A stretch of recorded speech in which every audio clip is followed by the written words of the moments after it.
On September 7th, 2022, Apple announced its latest product releases during its Far Out event.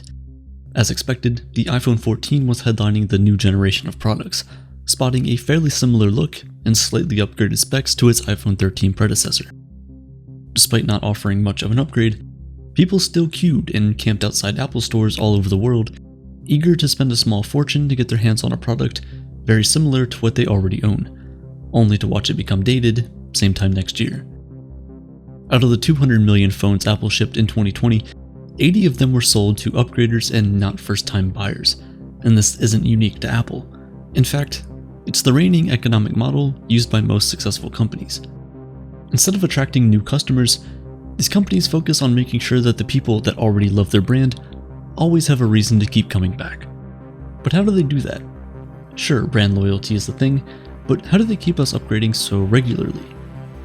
Well, it's a lot of factors, but at its heart is a century-old strategy called Planned Obsolescence. Planned obsolescence is a practice adopted by companies to produce consumer goods that rapidly become obsolete. The main idea is simple. The sooner a product breaks or becomes outdated, the sooner people will replace it with a new one. Many believe it's a sinister business practice that is the embodiment of corporate greed, and if you trace it back to its origin, it may very well be so. All of this started in the early 20th century, when the light bulb first became a mass-market product. Many might not know this, but the original version of the light bulb, patented by Thomas Edison in 1880, relied on carbon filaments to power the bulbs. These filaments were built to last for around 2,000 hours. People at the time didn't leave their light bulbs on all through the day like we do now, so these things could keep going for months, even years depending on the conditions. Around 30 years later, the sales of light bulbs began stagnating. The companies then realized that it would be easier to sell a second bulb to a person whose first one had been burned out than it would be to look for new homes that didn't have light bulbs. And so in the 1920s, the famous Phoebe's cartel was born. Represented by the top light bulb manufacturers in the world, like Germany's Osram, Netherlands' Philips, and the US's General Electric, the cartel colluded and decided to reduce the light bulb's lifetime to around 1,000 hours to boost their slow sales. To ensure adherence to this protocol, they created an audit system to force manufacturers to stick to the 1,000-hour goal and crush anyone who didn't comply. The world's first attempt at planned obsolescence succeeded, and the cartel reaped the rewards by producing a lower quality product that consumers had no option but to buy. Before we continue with the story, I just want to take a moment to thank our sponsor for today's video. You see, while technology seems to be going out of fashion every year, great art remains relevant for generations to come. This is why I'm excited for the sponsor of today's video, Masterworks. Masterworks is an award-winning startup in New York City that allows people like you and I to invest in blue-chip art. If you follow the news, you'll see that traditional forms of investing aren't bulletproof. Pandemics, geopolitical conflict, government regulation, all of these might make traditional investments riskier than ever. But the value of art may not be as subject to these conditions. Think about it, the value of an original Picasso painting has retained its value throughout the toughest economic conditions. Today, countries around the world are dealing with record high levels of inflation, but even that doesn't reduce the valuation of these masterpieces. In fact, the last time inflation was this high, high-end art pieces appreciated by an average of 33% per year, according to the Masterworks All Art Index. Masterworks gives you the potential to see returns on artwork from artists like Picasso and Banksy. This isn't the metaverse or NFTs, this is tangible contemporary art from established artists with track records of high-value works that sell for hundreds of thousands. And the results speak for themselves.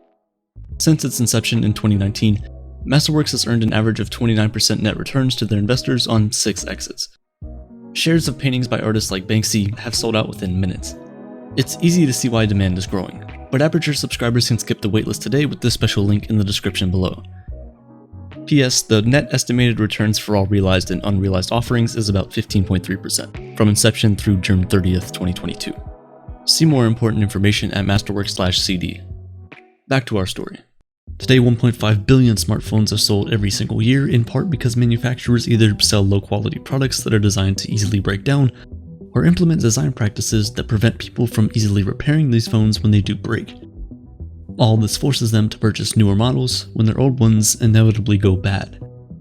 Screens, batteries, cameras, and software are designed to stop working in roughly an 18-month cycle, in a scheme orchestrated by big corporations to increase revenue at the expense of the consumer. Apple and Samsung have been accused of deliberately making their older phones obsolete by pushing software updates that slow them down in an attempt to coerce users to upgrade. Apple admitted to this strategy in 2017 and has since paid fines amounting to over $310 million, while Samsung has paid a less hefty fine of around $5.7 million. When companies aren't actively making their older products go bad faster, they use a slightly different trick. In the 1920s, around the same time as the light bulb cartel, General Motors and its CEO, Alfred P. Sloan, devised a new strategy to compete with industry giant Ford. Just like the light bulb industry, the US market for cars was becoming saturated in the 1920s as almost everyone owned a car and didn't see a need to change it regularly. So, instead of trying to find people without cars, like Ford was already struggling to do at that time, Sloan took a page out of the fashion industry's playbook, where styles changed every year, and created the first annual car model. By slightly updating the color, design, and style of their vehicles, GM could release new models each year that only offered minor improvements to what consumers already owned. Sloan dubbed this the dynamic obsolescence model, and it revolutionized the dying car industry. People stopped thinking about cars as transportation machines and began seeing them as a fashionable expression of their personalities.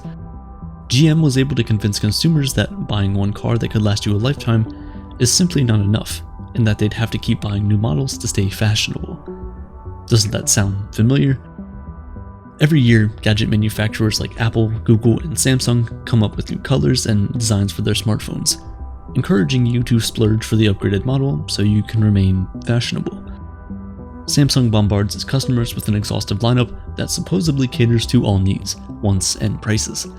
And just 1 year later, like clockwork, all of those devices are outdated and need to be refreshed. In 2014, they offered a staggering 56 new models, and while they have cut the lineup dramatically since, they still managed to release more than 30 models in 2021. Apple, on the other hand, adopts a different strategy. Since 2011, they've been launching a new iPhone every September through highly anticipated and hyped events that always promise to give us the best iPhone ever, a tag that barely lasts for 12 months. This rise of dynamic obsolescence was only one piece of a three-sided puzzle. The second piece was the rise of consumerism in the US. People began seeing the consumption of products as a form of self-expression and as a means of achieving happiness. And third was the industrial era, characterized by advancements in technology and infrastructure that allowed companies to streamline production, making these products not only cheaper, but also much quicker to manufacture. With these three pieces in place, before long the consumer market was flooded with all sorts of products in different shapes, colors, and sizes, promoting impulse buys and pushing people to purchase things not because they needed them, but simply because they were new and fashionable. Speaking of fashion, there is no industry in the world that embraced dynamic obsolescence more than the fashion industry. Fashion has always changed periodically, but things became much worse in the 1990s because of something called fast fashion.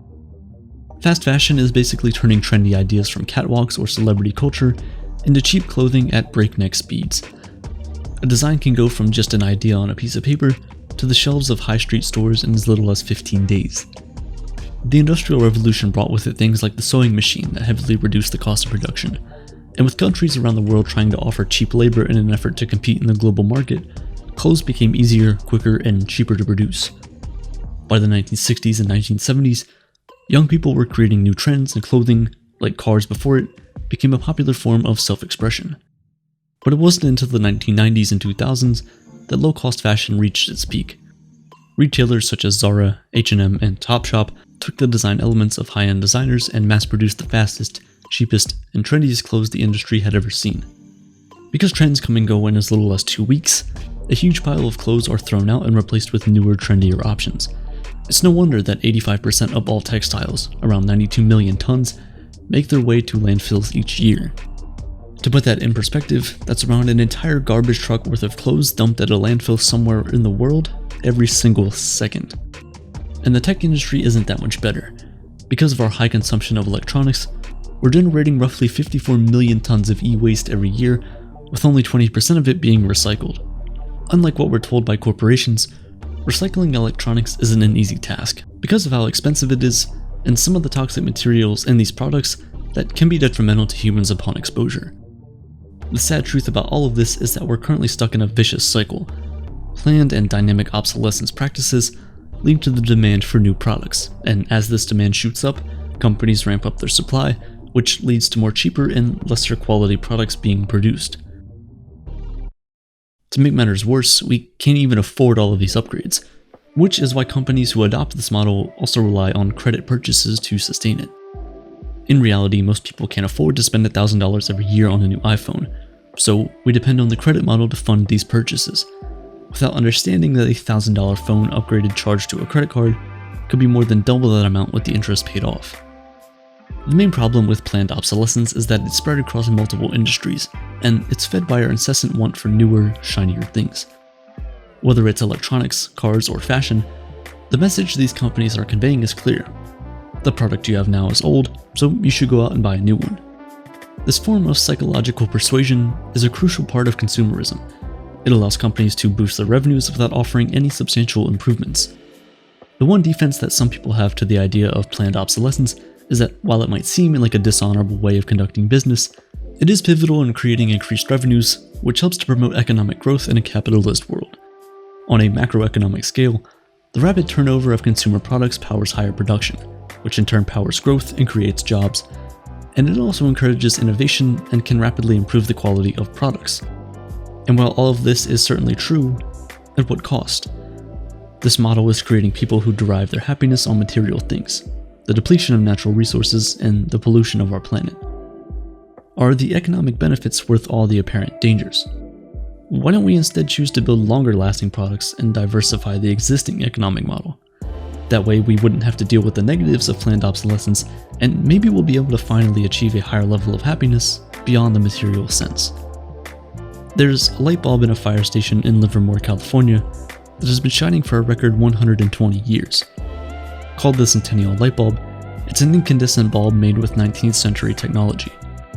Next time you find yourself contemplating whether you should upgrade that device you own that's currently working just fine, take a minute to think of this light bulb. Of a time when things were tools and not just statements. When our happiness was not in the existence of the thing itself, but in the work it could do for us. The Centennial light bulb was built to give light, and if it still does that perfectly 120 years later, is there any need to upgrade?